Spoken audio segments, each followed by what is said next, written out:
In this video, I'm going to show you how to fix "it's not you, it's us" on Facebook Dating. So if you're getting this error on Facebook Dating, it usually means that there's a temporary issue with the app, your account status, or Facebook servers. Now, what could be happening is that Facebook servers are just down. Sometimes Meta's platform can get a little bit iffy. So in order to check if it is down, go to any web browser and look up Facebook Dating down on Google. All right, so look that up right over here. And if you go to this website that says downdetector.com and you click on it and you see a gigantic spike, if you see like a gigantic spike, then in that case, that likely means that Facebook servers are out of service. So in that instance, the only thing you could really do is just wait it out. I know it's a little bit unfortunate, but that is something that could happen. The next thing you want to do is you want to make sure that you have the most recent and up-to-date version of the Facebook application, because Facebook Dating only works inside of the main Facebook app. So what that means is if the main Facebook app isn't updated, then you're going to run into problems whenever you're trying to use Facebook Dating. So if you're on an Android device, open up the Google Play Store. If you're on an iOS device, go ahead and open up the App Store, and then you should look up Facebook right over here, and you'll get an option that says Update. Then you just want to go ahead and press on that.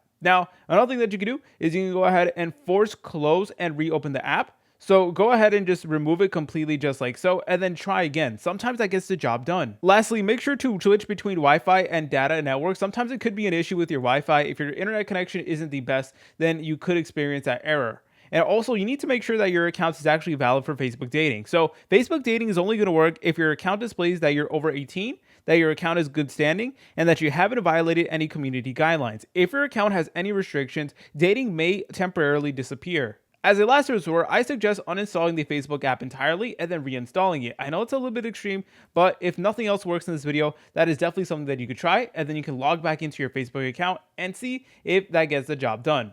If you guys found this video helpful, make sure to leave a like and subscribe. I'll see you in the next tutorial.